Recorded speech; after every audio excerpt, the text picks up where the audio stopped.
What is up? Welcome back to another episode of Fire Life. It's your girl Lilz, aka Fire Lilz. And life is a blessing. That's what we're here for. I've been back from Japan, but I've been stretching this content to last about a month so I can just regroup, reconfigure, re-strategize on what it is I want to bring to this channel, as well as my own personal and business life. But in the meantime, while we talk about that, I'm finally going to unbox what's in this. And I got this for my birthday. It's just been sitting in my office forever. But I wanted to make sure I cleaned my office first before I just jumped the gun and decided to unbox this, because I wanted to make sure it went in the right place. And I'll show you guys where it's going once it's opened. But for now, let's unbox this baby and talk about what we've been up to. So here we go. Oh, here, a little ASMR for you guys.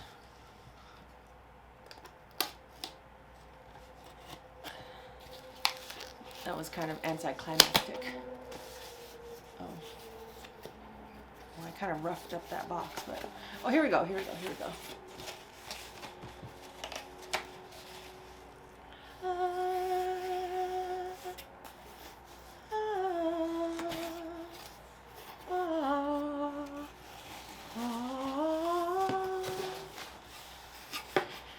Check that out. You see it. Cowboy Carter vinyl. Ote. Look at that. It's the back. Look at that. Hey, Beyonce.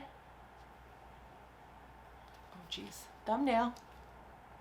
Hold on. Let's get some of this glare out of it. And then, boom, the cover. Look at that. So when I was in Japan, Beyonce was there like, I think a month before I was. And I was like, oh, I know she signed the wall, but I'm pretty sure that it's like a wall for like private events or the staff only. So my whole goal was to go to Tower Records and try to find that wall or ask for permission to go see the wall.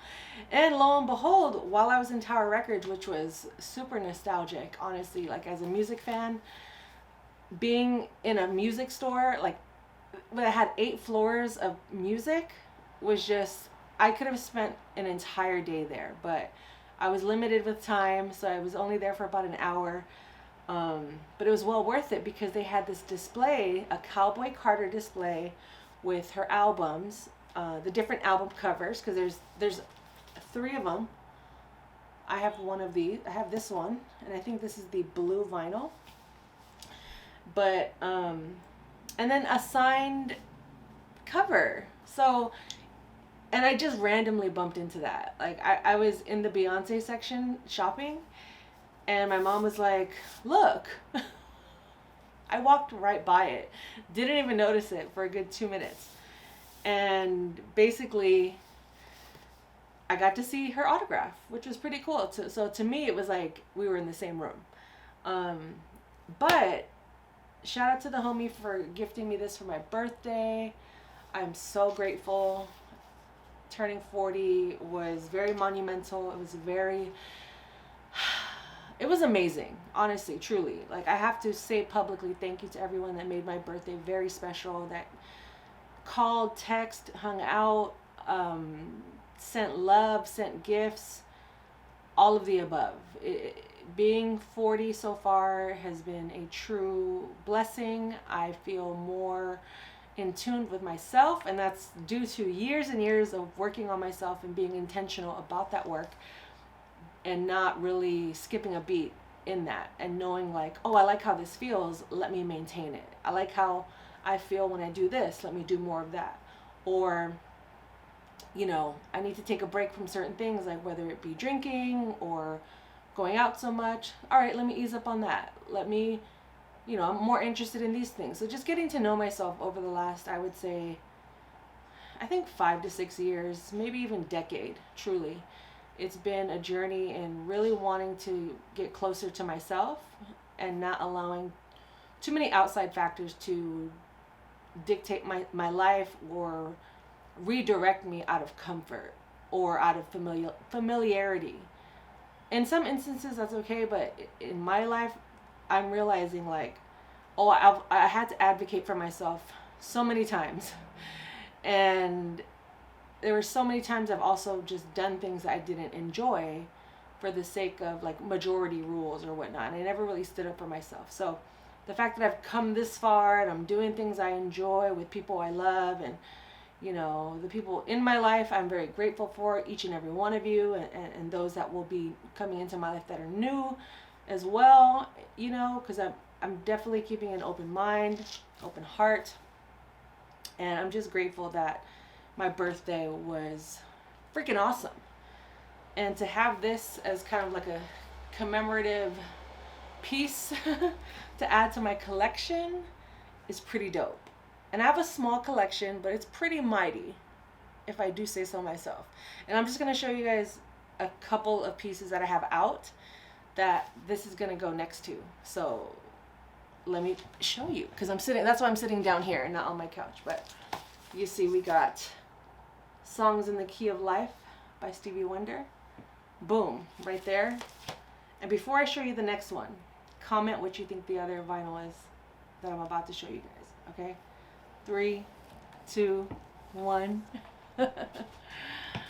Yeah, you guessed it, Michael Jackson Thriller. And I remember buying both of these at Amoeba and thinking like, there's no, like they weren't that expensive. So I was like trying to get into my vinyl era at the time. This was a long time ago, like maybe 8-10 years ago. And I was like, you know what, I don't think these are ever going to be this cheap. And regardless, I think everyone should just own these 2 albums in their collection. And the fact that it's vinyl, is my Renaissance tour film souvenir or whatever I put behind it. And I got some paint on the plastic, but not on the actual vinyl. So don't worry, guys. But these are kind of like decoration in my office right now. I'm still trying to figure out the lighting situation in my office, but I think this version of my office right now is at its best, and I'm loving that I can add this to the collection, which I'm going to do right now. Actually, I think I want it to face this way, so this is showing. This was the main reason I picked this particular vinyl, because I love this photo. I love the hat. I love the profile. I love her earrings. The other pictures are great too, but to me, this signified and represented more of what Cowboy Carter is, which to me is some of Beyonce's best work. Renaissance will forever be my favorite Beyonce album. I don't want to say I don't think she can top it. I know she can top it, because we still need Act 3. Like, so I'm going to put this here for now.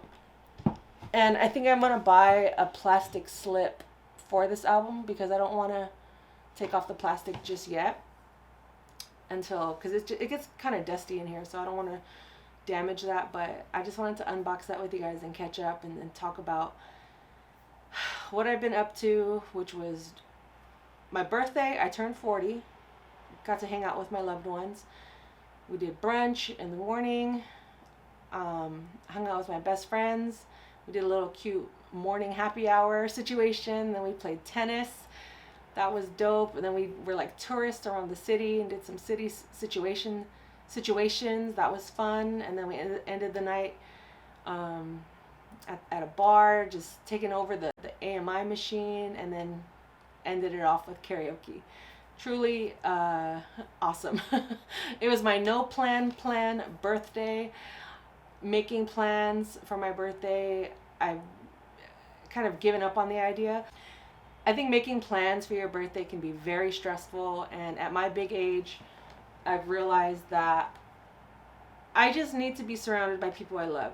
And I'm not too concerned about what we do, as long as it doesn't involve things I absolutely hate. And I've learned from past experiences that I have to communicate that and not just um, think it in my brain or assume people will catch my drift. You know what I mean? Because they're going out of their way to accommodate me and my birthday and make time for me. So in their mind, they want to maximize their free time and their time off of work, or, you know, time off from their lives. So it's important that they have a good time as well. And this year with my no plan birthday, I realized, like, okay, I just want to be around people I love, but I have to tell them, like, okay, let's go do brunch. All right, be in the city. Can you fly out? All right, we're going to go. I just want to play tennis. I definitely want to play tennis. Everything after that is a bonus.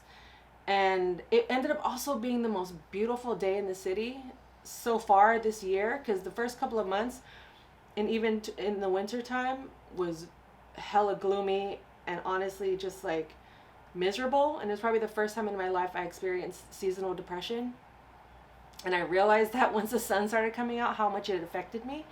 But now that I'm aware of that, I'll better combat that in the future, or at least have the tools ready in preparation for those seasonal changes. So the fact that my birthday was like, I think it was like either in the super high 70s or 80s, it was beautiful the entire day. Like, I didn't need a jacket at all, obviously, until like late at night, but the whole day was just perfection. Oh, and I actually started the day at the cemetery. I went to go visit my family members, and I was telling my friends, like, oh yeah, I'm gonna go see some family in Colma. Yeah, I went to the cemetery, and this is kind of an intimate thing I'm sharing, but I was talking to them. I do talk to my loved ones even in the afterlife. And, you know, I was like, something in me was like, can you guys come visit me today? Like, I really just needed that. I really wanted that for my birthday. And for some reason, like, butterfly kept popping in my head. And I never have ever associated butterflies with these three people. Ever. But as I was sitting there and I was by myself alone, it was beautiful outside. I had breakfast with them. I just had a banana. So I was just eating my banana and talking to them. And I remember praying or talking to them and saying, like, if you guys want to come visit me, I would really love that. And for some reason, if you can come to me as butterflies, that'd be awesome. Because I don't know why butterflies keep popping in my head, but they are. And then I go play tennis. No joke. I screamed. I'm so glad my friends heard me scream. Because we were in the middle playing tennis, and I said, I don't even remember what I said. I just remember seeing two butterflies fluttering across, and there were no other butterflies. I looked around. I was like, what the heck? Did I just see a butterfly and then like one right behind it? I screamed so loud. And I think I said like, oh my God, or something. And they were like, what happened? And then they move around, and I look directly in front of me, and there's a third one just fluttering in the trees, in the bushes behind the fence. And I was like, did I just see 3 butterflies? And then they just disappeared. No joke. I didn't see them at all the rest of our tennis excursion. I didn't see more. I didn't see less. I saw the 2 butterflies and then the one in the bushes. It tripped me out. It tripped me out. And something in me shifted. It was like it was unlike anything I've ever experienced in my life, because losing those 3 people, especially my Auntie Lily, who I'm named after, even 20 plus years later, I still have trouble grieving that loss. And it was like at that moment on my 40th birthday where something shifted in me, where I felt a lot less anxious around that part of my life, or that time in my life. And I actually felt very like calm and at peace finally. And grief is no joke. Whether it's fresh or old, or it doesn't matter how much time goes by, it can hit you at any moment. But that was the first time, and it has still carried on, even a month later, like a month and a half later. I haven't ever felt that sense of relief. It was like a relief. It was relief and release all at once in that moment when I saw those butterflies. It was a confirmation as well. A confirmation that you're good. We got you. We see you. And I think that's what I was struggling with, was just like knowing, like, are you really still there? Are you really still around me? And I look back at, and I think back about all the things I've prayed for and the guidance I have had, and, you know, but on that particular day, I needed them three. And Lil especially. Because I also knew my grandma's 5th year anniversary of her passing was coming up in 2 weeks. So I was very intentional about, like, I need you guys to uplift me and to carry me on this day. And after that, and even to now, as I'm sitting here talking to this camera, I've learned that I'm covered. And I need to trust that. That has been my word this year, is trust. And I just didn't trust myself. I didn't trust the fact that life and others could take care of me. If that even makes sense. I'm still, every day, I'm still trying to articulate what I was going through, because I didn't realize I needed such a confirmation or a release in that moment until that moment happened. So the fact that I was kind of in a place of insecurity and being unsure, that seeing those butterflies in that moment on my birthday was extremely validating and confirming, and just a true blessing. Honestly, I'm just so grateful for that moment, because I just was able to just let go. And I was just like, okay, if I didn't believe before, I believe now. So I'm grateful for that. And then I went to Japan, like after my birthday, because it also landed on a Wednesday. That was another stress factor in my life, was like, dang, my actual birthday is on a Wednesday. People are going to been telling me they're busy on the weekend, and it's like such an odd day. And it's just like people showed up for me even in the middle of the week when they had work, family, life, personal things, commutes, you know, and they still showed up. And I'm just so grateful. So when I actually went to Japan, and why I stretched the content was because I was only there for, like, no joke, like 40 hours for my 40th birthday, like not including traveling back and forth, but everything just like aligned the way it was supposed to align, you know. And again, it's just going back to trusting myself and believing that I am worthy of these things. I am worthy of being loved and luxury travel, you know, and being guided and protected by my loved ones, past and present, you know. So coming back from Japan, I was just like, no, there's no, I cannot take any of this for granted. Like, I am abundantly blessed. Even me just having the space in my own home to call my office, that I can work from home in, that I could sit here and talk to you all, you know, because I have a huge family and friend base. So a big part of this YouTube channel and social media is my way of staying connected with those all around the world that I know, as well as those that don't know me personally, but can get to know me.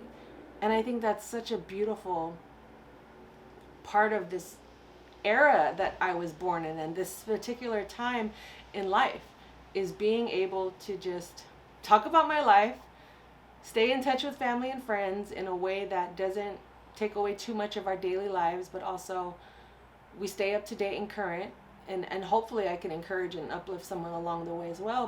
But ultimately what I'm getting at is all of this is what I prayed for in the past when I was working at my 9 to 5, when I was hating my job, when I was miserable and didn't know how to get out of those bad situations that I was in, whether it was, you know, at work or outside of work. And now that I'm here, this like sense of calm, like I don't want to take any of it for granted. So again, birthday was birthdaying my no plan. It was just no plans, just vibes. Truly, no plans, just vibes. We did just that, and it was pretty freaking awesome. So go back and check out the Japan vlogs. Shout out to you if you were there on my 40th, or if I've seen you in between, or if we've talked or texted. Thank you. And stay tuned for more travel content. I got a lot of love for my food content, so I want to do more of that. Travel content, food content. Obviously the basketball videos are going to come back. One way or another, the basketball content is going to come back. I might sprinkle in some tennis content here and there, but I'm just grateful, not taking anything or anyone for granted. We are here. We are having fun. Go see the world. Go see people you love. Call them, text them. Hit the like button. Share this video, please, so more people can take a glimpse into my world. You know, the world and day in the life, week in the life, travel life. Life is a blessing. From my perspective, now as a 40-year-old growing and still figuring out what all of this life means, or even not worrying about what it means, or what it needs to do, or what I think or how I think it should pan out. Just trusting it, trusting God, trusting myself, and trusting the process, and just doing the work. Truly, honestly. But thank you guys. I know I kind of bounced all over the place in this vlog. We started with an unboxing, birthday catch-up, life updates, all of that, but we made it. I'm so grateful for each and every one of you, and continue to support. Drop a comment if you made it this far. You are the best. This is a much longer vlog than normal, but I think that's the route I definitely want to take, is to just put out the content as soon as it happens, not overthink it, not overproduce it, not over edit it, and just go, you know, and put it out there and then move on to the next. Because that's one thing I've definitely learned, and I'll get into in future videos, is like, I get all these ideas, my creative juices are flowing, and as you see, I'm bouncing all over the place. You see kind of how my brain works. And then I overthink it and then underperform. So no more of that. We're just putting it out. Messy, afraid, overly confident, overly produced, underproduced. It's just going out into the world, and I'm gonna see where it takes me. Plain and simple. So appreciate you all. Also, go support the WNBA. League passes are only $35. Download a free trial through Amazon Prime. Holler at me. We'll talk. We can go watch a game together in person at a bar. It don't matter. I'm trying to go see a game live this season. Stay tuned. Mark my words. And final thought on the WNBA is, and I'll talk more about the WNBA, but I think Tara Vanderveer might be the Valkyries coach. I didn't even get to talking about the WNBA, but that's going to be a whole separate video.